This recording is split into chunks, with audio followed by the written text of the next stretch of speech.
Hello. How's everyone doing? Hello. Hello. Happy Friday and soon to be winter break. Are we excited? I'm excited.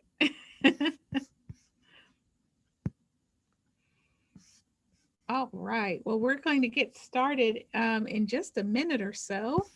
And and I would love if you would like to tell me a little bit about, let's see, who's here. We have 8 participants. Excellent. Okay. Hey, Nikki, would you mind if we did not do the spotlight and we just did the regular full screen so I could see everyone? Or do I Yeah, hang on. You should be able to change your view to gallery view. gallery Are you view? able to? I was. Thank you. Thank you. Okay. Sorry, Nikki. All right. Well, thank you so much for joining me this afternoon. And we appreciate that the time change from our morning coffee. We change times because we're actually starting our articulation season and we needed the help of the PTSA. We wanted to run 3 Zoom webinars concurrently for our rising 10th, 11th, and 12th. And thanks to the PTSA and another principal friend, we were able to do it. So I appreciate your flexibility. We wanted to use the homeroom time for our students, and we had great participation from our students regarding the registration process for next year. Yes, in the middle of virtual learning and everything, all the other challenges we're facing, it is time for us to continue to work on registration and articulation for next year. And so I'll start with an invite to you and for you on Monday, December 21st at 7 p.m. We will be holding 3 concurrent webinars again for rising 10th through 12th graders for parents to learn about the registration process. You will be getting a connected tonight and a reminder on Sunday about Monday's meeting. And you will just go to the meeting for the grade level that your student is in. All of the meetings will be recorded. So, of course, if you can't make it, everything after the meeting will be on our website. And we already have on our website, I'm really pleased with this, is an online course bulletin of courses we are continuing to work through not being in person. We had to reimagine all of the materials we use for course registration. So if you go to the our Wooten website, you will see an interactive course bulletin there. Our RTs and teachers work really hard to hopefully provide you with a ton of information about the process and about all the course offerings for next year. And there is a place if you have a specific question, you can also contact the RT of a particular department. And so please feel free to take a look at that, maybe look at that with your student and have conversations about what they're taking for next year. And I know how much we have all enjoyed transitioning to Synergy and Parent View. Our students are registering through Synergy. And so we also have some helpful tutorials and who you can contact if you run into problems during the registration process. Our process is about the same time as it has been in previous years, but we are building more time in on the back end in January and February to do individual meetings with students to review their schedules. We're trying to bridge the gap, if you will, in terms of being all remote and making sure that students have some one-on-one time with their counselors to review their course selections. So there will be an opportunity to do that starting in January after students register for their courses. We'll go back and make sure that all students have an opportunity to meet with their counselors. So just once again, one more note before we go on winter break. We will have our parent meeting for rising 10th through 12th graders on Monday, December 21st, this upcoming Monday at 7 p.m. We will be hosting concurrent Zoom webinars. And each one is specific to the grade level. And And we will invite you to that. You'll get an invitation this afternoon and a reminder on Sunday night regarding those meetings. I think there was a question in the chat related to this topic. Is the individual meetings with their counselors also with parents or just with students? We typically have this meeting just with our students, and they go through their course selections and we ask questions. As always, if you have questions about the process or if you want just some more information, please feel free to reach out to the counselor during that time. We're using our class settings, and so we're going to be pulling students out of one of their classes. So it may not be convenient for you to join at that time, but as always, if you have questions, please contact your student's counselor and they'd be happy to field any of those questions. So thank you for all of your questions. We have 4 questions that came in, and 2 of them really pertain to the return plan. So I definitely want to spend some time not really, well, actually just kind of explaining where we are in the preparation process for when we return to school and what we're considering. And then there are a couple other questions that you had, I think some technical issues that I'd like to help walk through if I can. I'll start with where we are in terms of the return to school plan and give you some specific information regarding Wooten. And so first of all, I'd like to say thank you. We had a really high participation rate in terms of returning the survey. And so we had 1,645 respondents. We had 388 that did not respond. And so we'll start pursuing those non-responses to see if I know that there were some families who experienced some technical glitches in trying to respond. So we'll just make sure that we've cleared that up. And really, when we look at the breakdown of our parents and guardians who selected to remain virtual versus partial in person, it really is a split similar to what we're seeing in MCPS. So our data as of December 8th, we have 852 families who want to remain virtual, and we have 793 families who have elected to have an in-person experience. And as I said, we had 388 families that we've not heard from yet. And so as you can tell, it's pretty evenly divided. These are tough decisions to make in terms of, while we're in the middle of a spike in the numbers, and trying to figure out what's best for your family and what's best for every student too. I've heard stories of some family members saying if they have 2 students in the building, one is going back, one is remaining virtual. We've heard some that virtual is working for some of our students and not for others of our students. So I think the idea is to really accommodate that as best as we can. And we are planning for our in-person, our experiences for those students who are coming back to the building when it is safe to do so. I'm going to continue to put that clause in for everything that we speak to. At the Board of Education meeting earlier this week, there were a few important pieces to keep in mind as I share some of our plans here at Wooten. The first one is that they agreed on the health metrics in order for students to return to the building.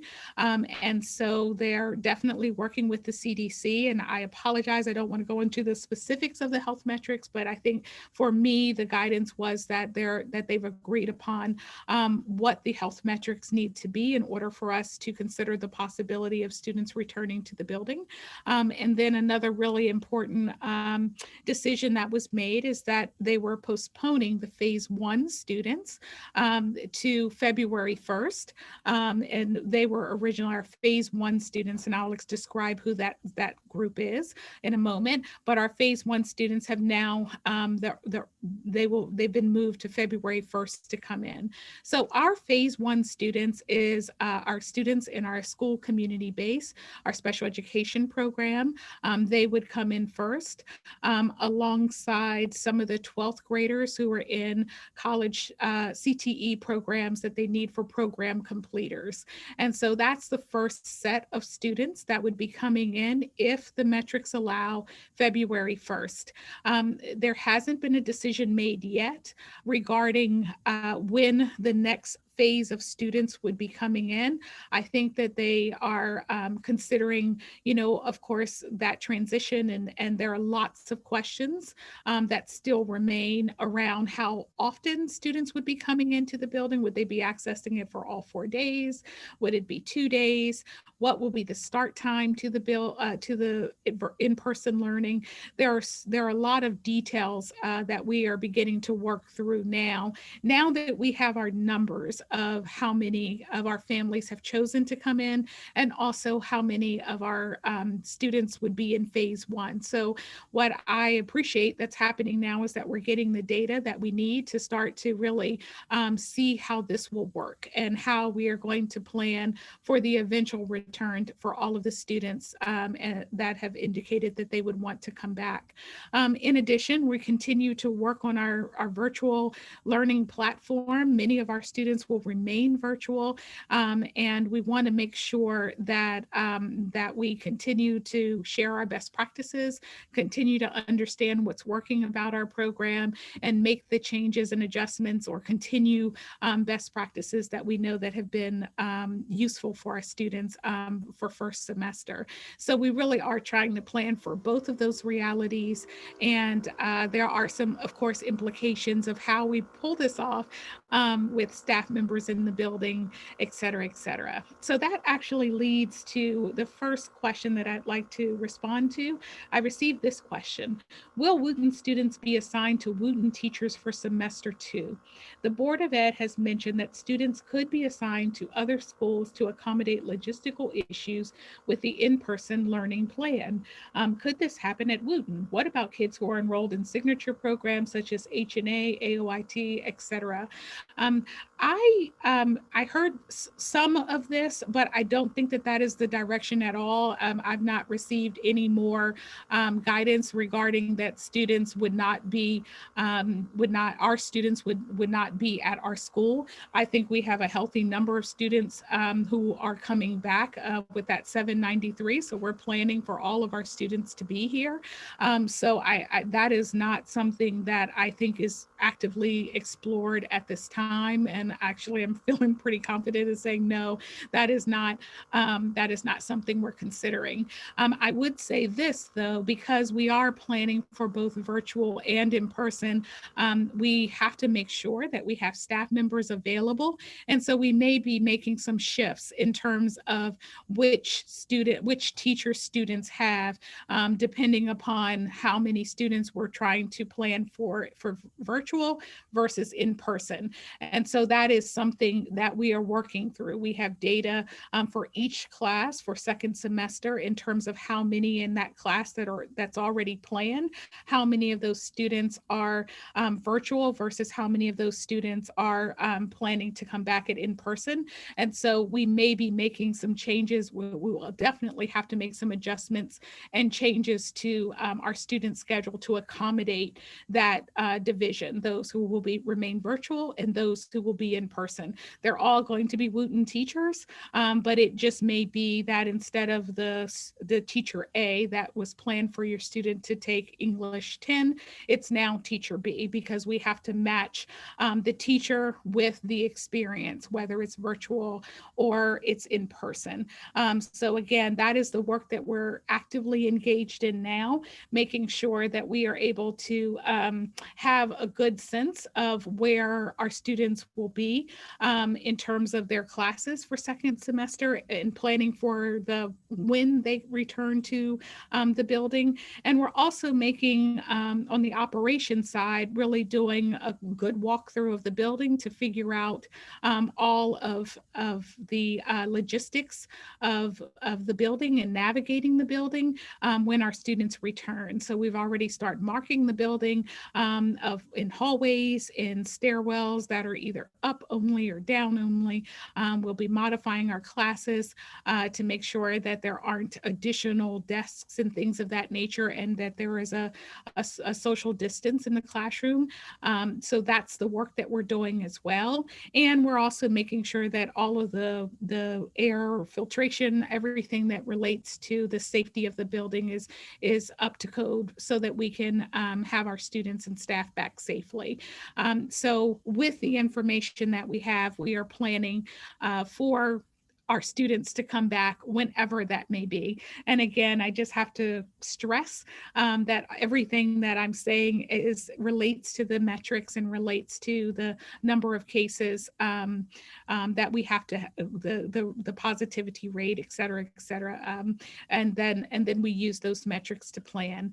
There's a question in the chat: what will be the in-person class? We are looking at a 12-to-1 ratio right now. That is what we've been asked to plan for the in-person experience for our students. The next question, as it relates to this topic, is: I have elected to send my child to school when students return back to in-person learning because my child finds distant learning difficult. After the first week or so, if we decide in-person learning is no better than being fully virtual, could we switch back to virtual learning? I learned that not all teachers will be returning to class, which makes the in-person kind of pointless. Also, what will students do during 75 minutes of lunch? I'm worried about this whole process. I totally understand you're asking some really great questions. And so, yes, there will be an opportunity for parents, if you signed up for in-person, and then after trying it, if you want to have your student go back to virtual, they will be allowed to do so. At this time, however, we're not able to do the opposite. So if we did not get a response, then from a parent, those families will remain virtual in this first go around. And those who have asked to be virtual now will remain in virtual for the time being. We will get some more information about if a family changes their mind and changing their mind from virtual to now they want in person. But at this time, the only shift that could happen is if a family indicated that they want their student to come back, and then after experiencing it, they want to move back to the virtual. That can happen. That shift can happen. The other part of the question is that that teachers returning to class. There are still a lot of questions, and we're still trying to figure that out. If there are some ADA concerns for a teacher not being able to return, that process is underway, and we'll get some data regarding teachers in our building who are unable to return because of health considerations, and what that means in terms of the staff that is going to return in those numbers. And so we are still working through that part of this and still awaiting a little bit more data in terms of our numbers specifically here at Wootton, and how many teachers are returning back. But again, we're in the process now of working with the numbers we have and where our students are in classes to see how many of them have indicated virtual versus a return to in-person. I will also say some other unknowns are exactly what you mentioned in terms of the 75-minute lunch time. How will that work for in-person learning? And also there are some implications about the school day, because we'll stagger release from classes. We will have students entering or eating. We're not actually quite sure where students will eat yet. Will it be in the classroom? Will they be elsewhere during that lunch time? And so those are still questions that we are actively working through and still awaiting a little bit more interaction from MCPS to let us know how we're planning for that.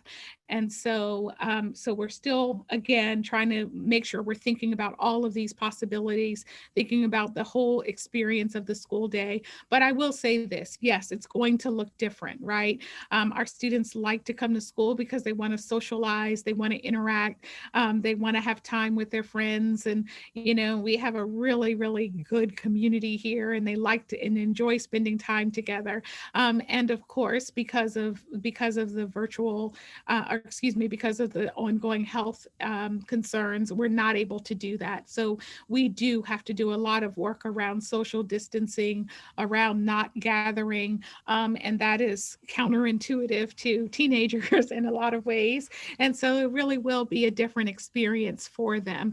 We're going to make it the best and the most optimal experience we can, and it is something that we haven't done before. So my thought on this is that we try it, we figure out what's working, and then we make sure that we continue to make changes as we're allowed to and as the conditions call for. But yes, it will be a different experience. It will not be the same school that your students left back in March in terms of what they may or may not be allowed to do. And I know that that's going to be difficult, and it's going to require a transition.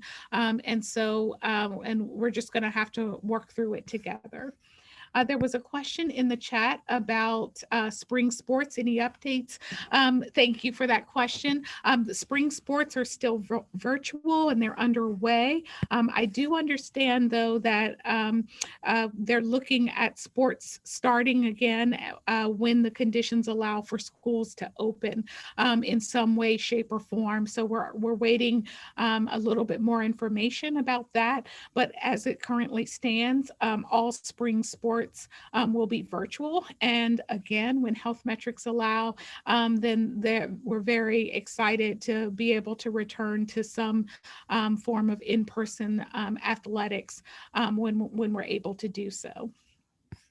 There was also a question in the chat about if health metrics are met, what is the earliest a regular ninth grader would be allowed for in-person learning at Wooten? That's a great question as well. We don't know the specific dates yet if the health metrics are allowed. The only date that the Board of Ed decided on or approved is February 1st for the first phase of students. There is a lot of interest and energy about phasing in students quickly if the health metrics are there. So we will get more information about how quickly we would phase in students after those health metrics are met and after that first and second phase of students are coming in. But at this time, that hasn't been decided of how quickly our next phase of students would come in. Let's see, I think I answered all of the questions in the chat, but I see a hand raised for a phone, but I don't see a name. It just says, Hi, this is Geeta Senthil. My son is attending ninth grade and wanted to find out about the in-person. If an in-person class is going on, can that be relayed as a virtual class as well at the same time? So that two different teachers, let's say my son is likes the teacher now and used to the teaching habits of that particular teacher. If there is a change in that, I don't know how they respond to that. So I was wondering if the teacher remains the same, but this in-person class gets relayed as a virtual, so kids concurrently can interact with the same teacher who's teaching. Okay, I understand your question. Yes, so there are three models that we're looking at for the return. And one of them that you're describing, it's called a simultaneous model. And that is where the teacher has students in person and also students who are virtual. That's one model. The other model is strictly in person. So a teacher would be assigned to their group of students, and that group of students would be in person. And then there would be another teacher assigned, for example, for the virtual classroom. And then the third model is actually more of a support model, and students are coming into the building, but they are coming into the building to do their virtual learning. So there is someone who is helping them. There's someone who is helping them to complete their virtual learning. So what you've described is, like I said, the simultaneous.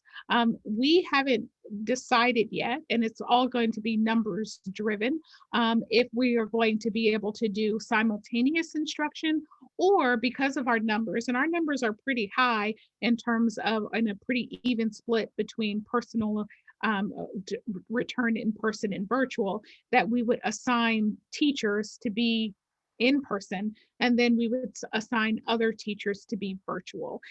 So it really will matter. It just depends on once we get the data about our teachers and how many of them are able to return, that will really be a driver. And it'll also be a driver in terms of how many of I should back up and say, we're using our existing second semester schedule.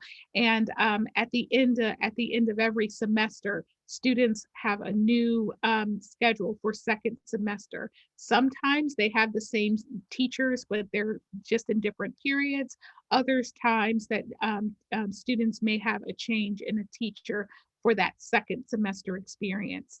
So we are using our existing schedule to now build out the schedules for those students who want to remain virtual versus those students who want to be in person. And yes, we will look, and there is a possibility, for example, for some of the courses that we have that we call them singletons. We only have one of those classes or two of those classes.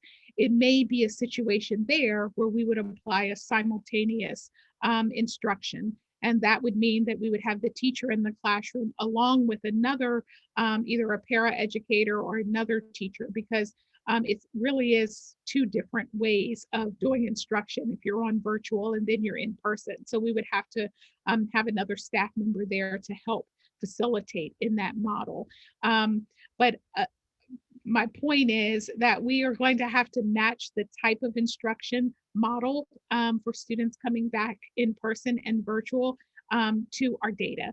And right now it's too early to say and to commit to if students would be in the simultaneous model or strictly in the in-person model.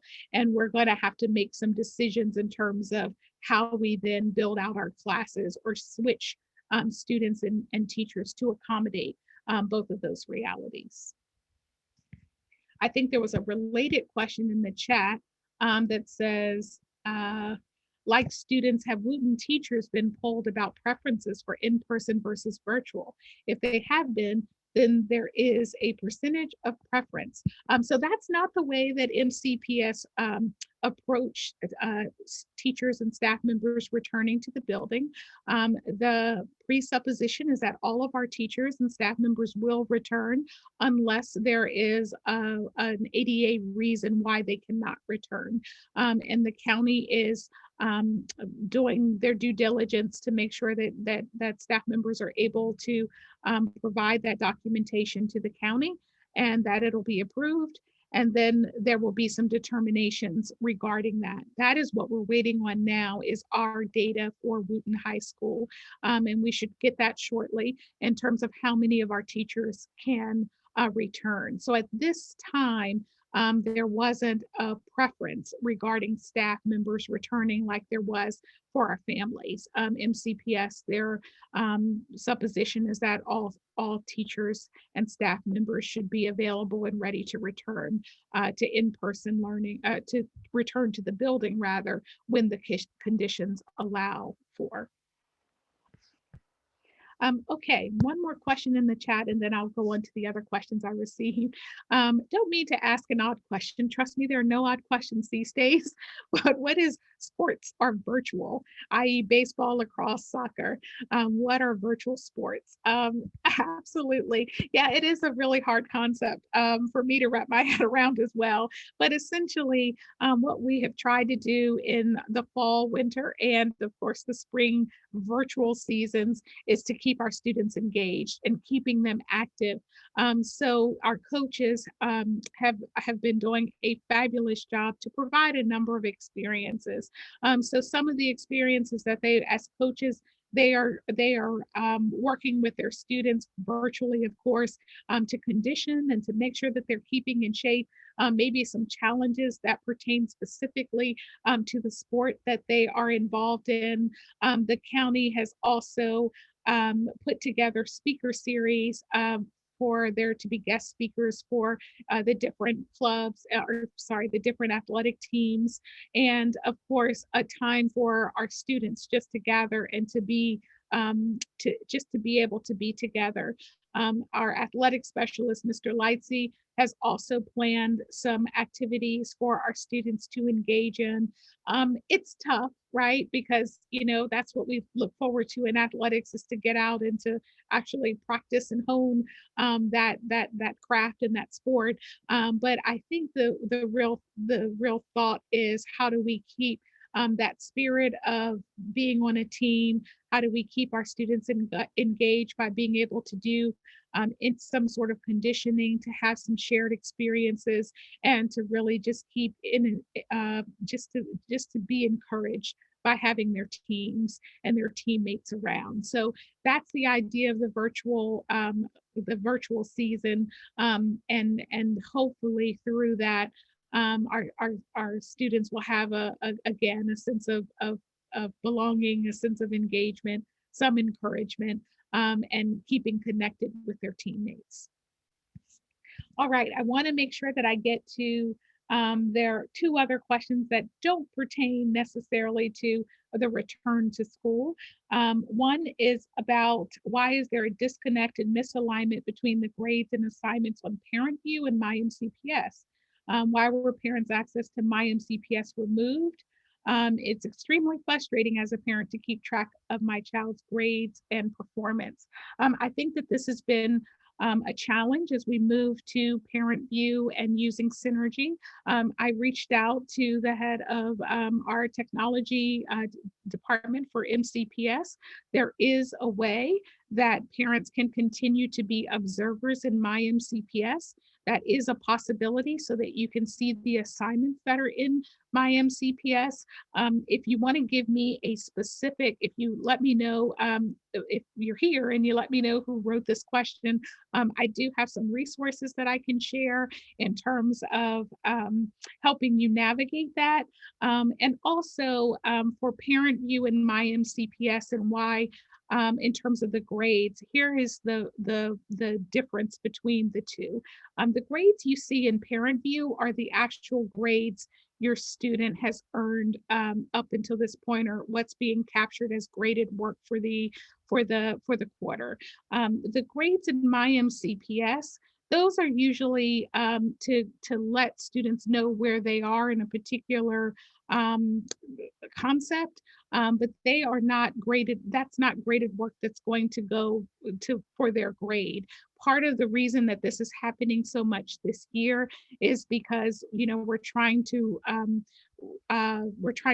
adjust workloads based on this virtual environment, but we wanted to make sure that there are opportunities that teachers have to assess how students are progressing in a particular class and with a particular unit, but they may not count as the graded assignment for that.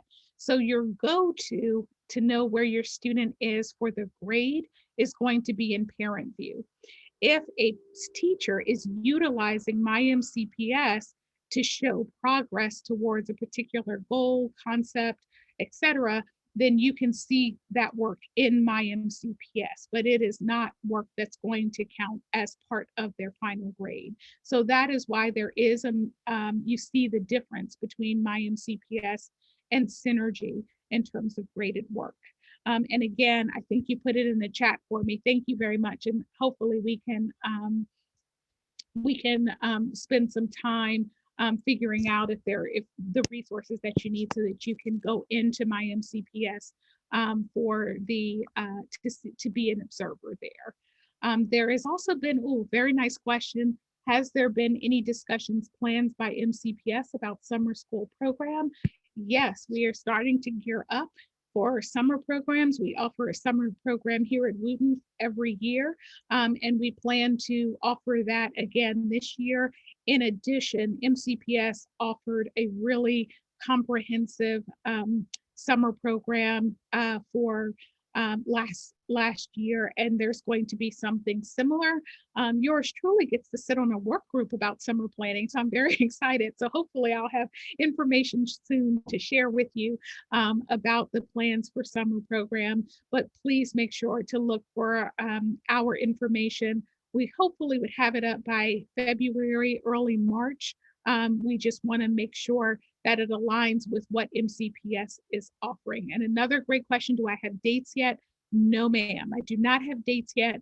As I said, we usually try to put our dates up in February, March timeframe, but we want to make sure we're aligned with MCPS, and we want to make sure that we're more comprehensive so that we can offer some specific courses and opportunities here, both for credit and not for credit. And those are also, there are also other opportunities within MCPS so that you have a wide variety of options for summer programming and summer planning. But again, as soon as we have those dates and as soon as we nail down what our program will look like, we will certainly send that out to you. Let's see. With the course selections. Okay, with the course selections coming up in this uncertain time, if a student picks AP Science or PE and finds himself in hybrid model in September, can he change to another course in summer if spots are available? Great question again. You all ask great questions. So the reason we want to capture this data and see where the energy is around what our students want to take, and meet with our counselors to really be able to make sure that our students are taking the courses that they need for graduation requirements, of course, and they have the electives they want. We understand that this is just such a fluid period of time, and there are lots of challenges in scheduling. So of course we will make those adjustments. And so what we will do after we are finished our process for registering all of our rising 10th through 12th graders, we will send out the course selections that will come to you before the summer, so that you can review it again with your student and you all can talk about it. You will have some time over the summer to make those adjustments. It's a call to your counselor to say, you know what, on second thought, I would like to switch here and switch there. And we do our best to accommodate that. And we also look at it again in the fall when courses get underway. If students are really, it really isn't working, they're stretched too thin, stress levels, all of that, we are able to make some adjustments in that moment. There is a 25th day for high schools of a course being dropped. And so we have 25 days from the beginning of that semester to drop courses and it doesn't appear on the transcript. And so we really try to work actually in the first couple of weeks or so to make any kinds of adjustments or tweaks. And of course, we start this process so early so that we also give you some information before we head into summertime to make sure that we have the schedule as best as we can. There are some limitations, of course, at times because we always have to be mindful of cap sizes, but we also really understand that this is just an unprecedented time. I even hate saying that word now, but it is an unprecedented time and we want to make the adjustments so our students are where they ought to be and where they should be and where they're going to thrive when they're choosing their classes for next year. Okay, can you talk more about coordinating college counseling? I have a junior and this process is new to me. Oh, yes, that's a great topic. I just want to give a shout out to the PTSA. They have partnered with us a lot over the years to help us bring some supplemental programs and some really great programs that have been part of this whole process to helping our students with their post-secondary plans. And this week we had our alum come back and talk about their college experiences, which is awesome. But formally, some of the things that you can look forward to as a junior parent is that in the spring, our counselors meet with every one of our juniors. We call it the red folders meeting because literally we give every student a red folder, and in it we're asking about their plans, we're asking and everything they need, from testing to recommendation process to navigating Naviance. We give them all of the materials, timelines that they need to understand about applying for college. And so with that information, so first we start in the classrooms, all junior classes. We go in, our counselors deliver a lesson regarding what it means to apply, how to apply to college, how to apply, what are your post-secondary plans, how we use Naviance to really help with that process, and to wonderful resources in trying to figure out college process, et cetera, and all the different colleges and universities that are available. We go over graduation requirements in that meeting. And so and that's the large group meeting. And then after that, each counselor schedules small meetings and one-on-one meetings with the juniors to make sure we have a good sense of what it is that they're planning to do, colleges they're thinking about applying to. And then from there, over the summer, we offer college getting ready for the Common App, how to apply to the different schools, how to apply for financial aid throughout the school year. We will have college visits so that students can go and virtually attend a college visit with one of our recruiters and ask questions. And we also just give them a lot of information about what they should be thinking about in their college choice, and really what they need to know specifically about how they align what courses they may take in their senior year to maybe some specific requirements that college has. So for all of you junior parents, this process will start in the spring. There will also be a college panel night that's sponsored by Wooten, and we have representatives from a variety of universities that come and talk about the application process. They talk about their schools individual, but the schools that we invite are representative of the types of schools that our students are applying to. We definitely have a University of Maryland rep here. That's a pretty big school for us that a lot of our students apply to. And then we run the gamut of different school types: private, public, small, large, Montgomery College, so that students and parents can get a real view of the different types of schools that are out there. I apologize, I don't remember the date. I saw it came across my desk. I believe it's in early January that we're going to have that meeting, and that really launches us into starting to do some college planning with our juniors. And then we have a fabulous college career coordinator. Her name is Kathleen Carr, and Miss Carr sends out a ton of messages on Naviance about what's coming up in terms of college visits, or a special presentation about financial aid, for example, and other really good topics that are sometimes available just to students, sometimes it's for parents, sometimes it's for both students and parents. And she also will put together, as part of our summer program, different opportunities to come in to get help on college essays, to complete the common application. And our junior English teachers, and a lot of the experience in the spring is also to start helping them with some of their essay questions. And so there is a real specific plan to help guide our juniors and their parents through this process. And there will also be a parent night for our juniors to explain everything that we are presenting to our students. during that time. So that is, and of course you can reach out to Ms. Carr if you have a specific question. A number of parents will work with or will make an appointment with their student to go and talk about a specific college or something like that.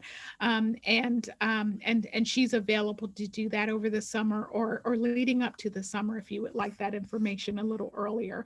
But I would suggest waiting a little bit until after we finish our Red Folders meeting and we work with our students and we give them a lot of information. We give you a lot of information. Just starting to sit down and talk to your student about what are you thinking about for college? What big school, small school, in-state, out of state, and also setting some parameters and really knowing for yourself, hey, if you apply and you're accepted, you get to go. Or, I really want you to look at in-state schools, have some of those conversations and just get a sense of what your student is thinking prior to. And then we will do our very best to partner with you to provide the information of the how to, and making sure all of those resources are available. All right, let me just see if there is. Yes, thank you for the well wishes. I'm so excited that the holiday season is upon us. Not done anything to get ready for it, but I'm just excited that we're here. All right, let's see. There was one other question that I did not answer that came in earlier. Why are assignments of readings, etc., given to students by teachers on websites that are not accessible, blocked by the school issued laptop? I don't know, honestly.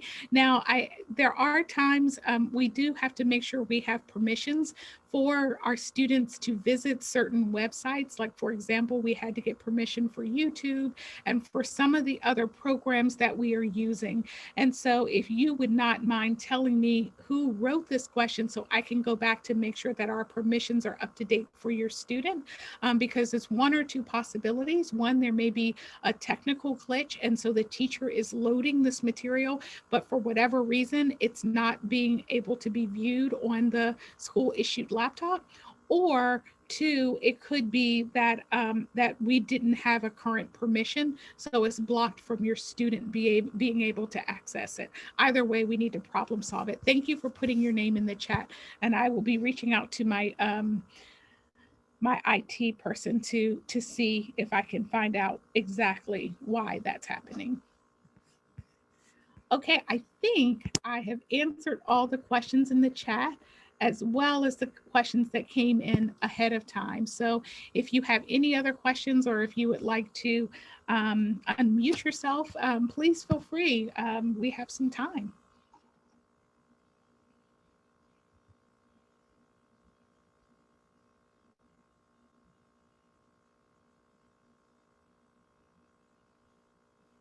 Well, while we're waiting, Ms. Bolden, since you mentioned the alumni meeting, just to let everyone know, if you missed the alumni meeting this week, it's going to be up on the PTSA website very soon, because we recorded in breakout sessions. Sorry, my dog is barking. Because we did that, it takes a little bit more editing than usual to put the video up. So I'm hoping to have that done soon. We're busy working on the holiday program. So as soon as that's all wrapped up, those videos will be up on our website. And I heard it went really well. I didn't get to see it since I was moderating, but I invite all of you to watch them when they're up, and we'll send out an email when they're up as well. Nikki, are the other ones up? So for example, Ms. Bolden mentioned a lot of the sort of the past events. I think you recently had, her name escapes me, but as far as like planning for college, there was a college planner that came in. Are those on the site as well? Like Yep. to see? Okay. Yep, I'll put a link in the chat in just a second so you can see those. They're all on the same page. Okay, I'm one of the parents that are having the anxiety about college. So. Oh, Mr. Graham, it's going to be fine. It is harrowing, though. I must admit, it's quite a process. But I think we have we send a lot of kids to college, so we're going to help you out. But yes, we certainly understand that, and the more information you can be armed with, the better. But it's a really cool process to see our students and how they begin to think about where they see themselves next. And we're certainly ready to partner. But if you wanted to spend some time with Miss Carr, she would be a great resource. She's just fabulous and really has her eye on and talking to a lot of the colleges and universities to make sure that she knows the most current information and sharing that with our students and staff and counselors. So, and she's just does a beautiful job with it. But definitely our focus in the spring is our juniors. So we spend a lot of time, class time, as well as counseling time with them to make sure that they feel really confident about what they're doing. And then in the fall of their senior year, we also have planning for the future weekend, and we offer, times to preview essays and again, more workshops. And so there are lots of opportunities to get information and to make sure that, everyone's on the right track in terms of what's happening next. Yeah, I'll lean on that. I think I'm assuming I'm not alone on this. Just as a high schooler, I didn't apply to college because I was a rudderless 17-year-old. So I didn't go through the process at all. So, and I don't have any older children.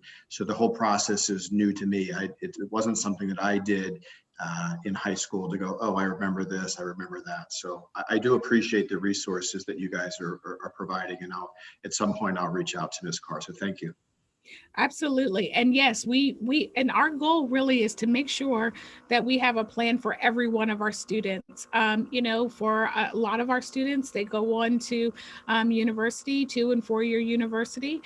For many of our students, they are going on to the military workforce. But our goal is to make sure we know what's happening with all of our students and provide them with as much information as we can and get them ready for that space. And so it's very important that we also share everything that we're doing with our parents, so that you can partner with us, and we're here to answer your questions and make sure you know what's what and timelines and all of that. Okay, so there is a question. Are there opportunities for student exchange programs? There have been in the past some small opportunities for student exchange programs, but that is not something that we have been doing a lot of recently, and there are a number of reasons for that. But if you want to contact me in terms of some specific questions about our student exchange, it's very limited. And before COVID, we were getting some more guidance around student exchange programs, and I think that there were some withdrawals in terms of how much we're able to accommodate as a system in terms of student exchange. But if you let me know what you have in mind, I can certainly ask questions of MCPS of where we are with that. I think in our current COVID situation, that's definitely not been something we focused on. So I'm happy to research that a little bit more for you. This is Erica Bailey. I had that question. I was a bit similar to the other parent. I was very rudderless at 17. And after high school, I did Rotary, and I spent a year abroad, and it was absolutely, even to this day, the best experience possible. So I was just curious if there was opportunities to partner with Rotary or other programs. Got it. Thank you, Miss Bailey. Totally different answer for you now. Thank you for clarifying.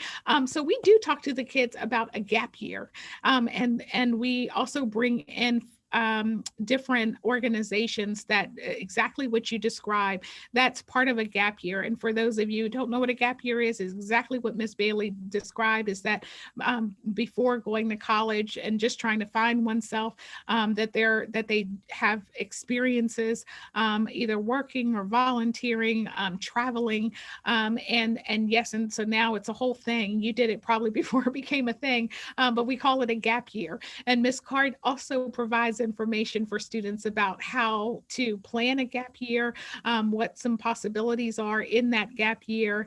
And I don't know if Rotary has been one that we have had here as part of that information, but we certainly also talk to students about the possibility of a gap year. So totally different answer for you. Thank you. I appreciate that. You're welcome. All right. Are there any other questions?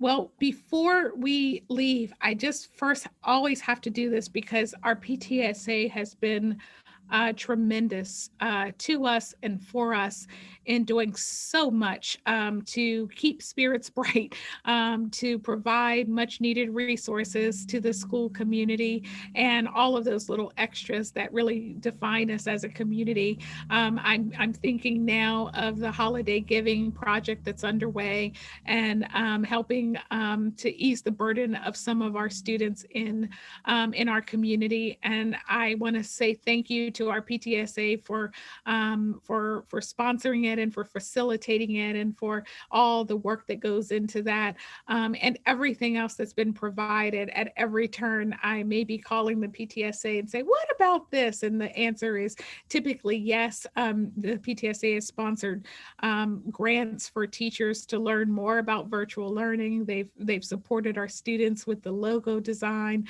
Again, they've helped with our, just our overall well-being by providing signs to our teachers how much we value and appreciate. So this is a true partnership. And of course, I really enjoy these coffees every month and all of the evening events. So I just want to say thank you to the PTSA for their ongoing partnership and just being so thoughtful in everything that they do, and really supporting our students and staff and parents in this way. I think it's tremendous. And I also really want to thank you. This has been a really challenging time, and you all have remained positive and optimistic. We've all had our moments, but truly to have to be where we are, and to be at the end of 2020 when it's offered so many challenges, and quite frankly, I think to have done it so well, it's in large part to your commitment and to everything that you do to make that possible for our students. So I really want to wish you a very happy and healthy and safe holiday, and take a well-deserved break if you can during this time. And just a big thank you for just being just the best place to be. Quite frankly, I love the school and I love everything about what we're able to accomplish here.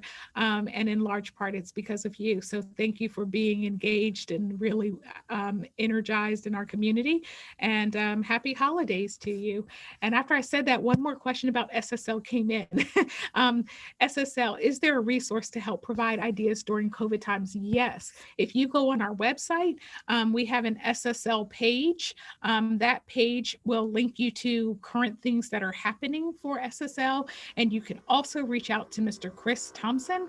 He is our SSL coordinator. And there's also a way to have to get connected to his page. Your student should know how to do this using MyMCPS Classroom. And then he sends out announcements about other SSL opportunities that are available. So plenty of ways to learn about what's available to students right now for SSL. So with that, I'm going to say happy holidays again. Thank you for joining me this afternoon, and thank you for the time shift. I really appreciate it. Have a great weekend and a great time and a great holiday. You too, Ms. Bolden. Thank you. Thank you so much. You're welcome. Have a happy holidays. You too. Thank you. Happy holidays. Thank you. Have a great weekend.